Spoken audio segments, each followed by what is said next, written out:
So the narcissist sees people um, in this full spectrum. Uh, Other people, other humans, are a means to an end. They're an appliance. They are a animal on the farm, and maybe the farmer is even more compassionate than the actual narcissist. But it's important to understand the full contradiction, especially from an empath perspective, that doesn't contain this win-lose compulsive disposition towards other people. But this is the mastery of the narcissistic game, and it's important to understand the process, right? So they are attracted to empaths, right? And they want to feed your fantasy, and that is the finely crafted food that they will create the addiction with, and that's the end game, right? They are looking to weave an attachment and ultimately harvest it, and they see your flesh as the repayment for their food, right? But really, in the narcissistic world, it is fantasy. You're given a fantasy, and they're given fuel. And this is the win-lose world and mentality. And so, yes, as a finely kept barn animal, you are given feed and taken care of and nurtured, and you believe you're in this loving relationship. And eventually that turns. Um, Ultimately, um, win-win energy exchanges um, are not sufficient when your relationship to other people is limited. Your capacity to um, derive value from other people is shunted. Um, it is ultimately a sense of importance and a sense of esteem from other people, um, and through the control of other people, ultimately. And that can only be accomplished in a win-win so much, right?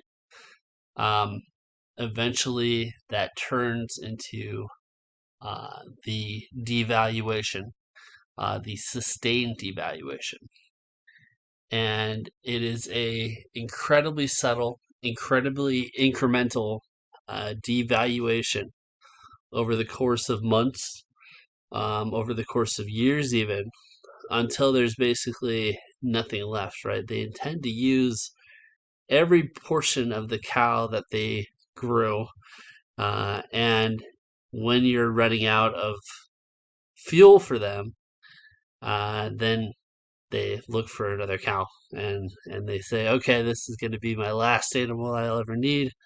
Hopefully, I never have to slaughter them, and the cycle repeats itself.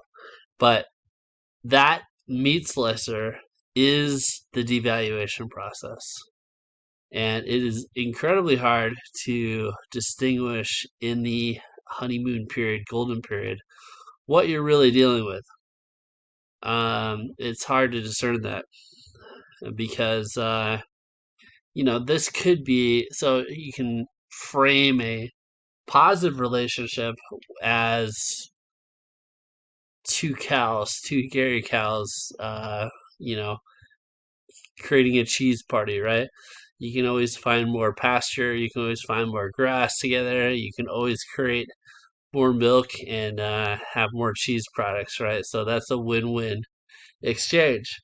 But the farmer to the cow is a different type of relationship and different type of connection altogether. And yeah, so it is difficult to discern, and that feeding was so wonderful, right? They burrowed themselves in your ideal, being a mirror to their ideal partner so well that addiction, they're counting on that addiction staying there while throughout the devaluation process. They cannot have you waking up during the sustained devaluation, the endless incremental meat slices. And, the more addicted you are, the more they can harvest your energy and the more fuel they can drive from it until, they say, okay, this is getting stale. I need a new source, etc., etc.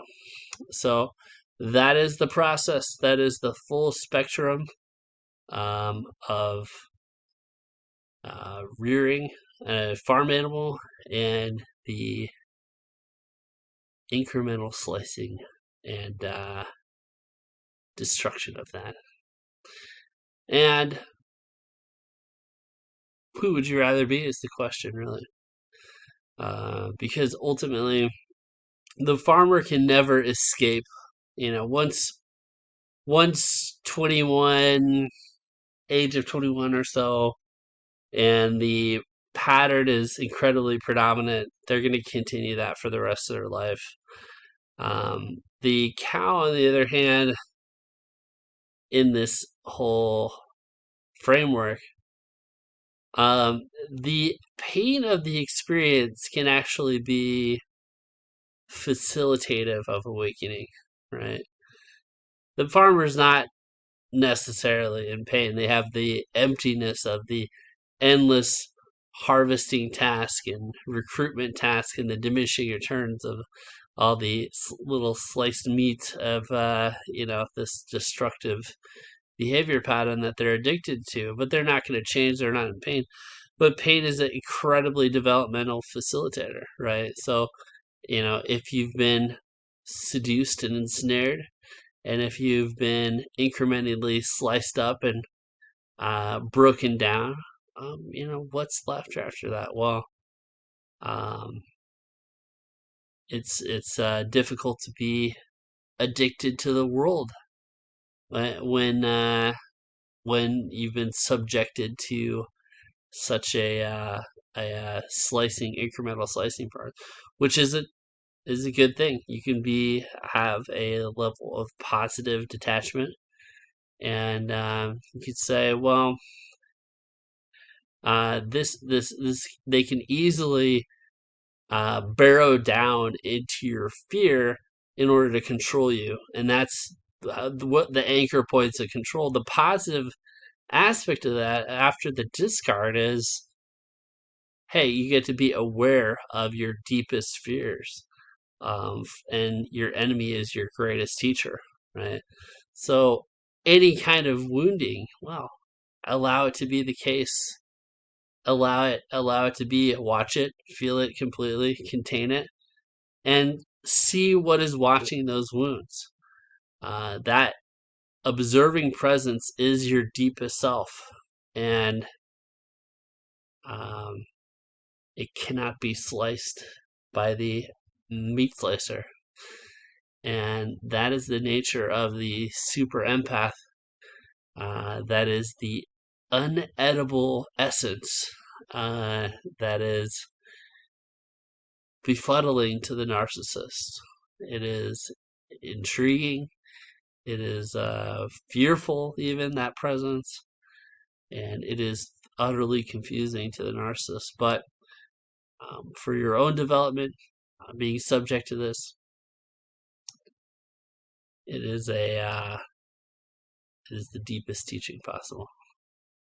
So that is the full spectrum.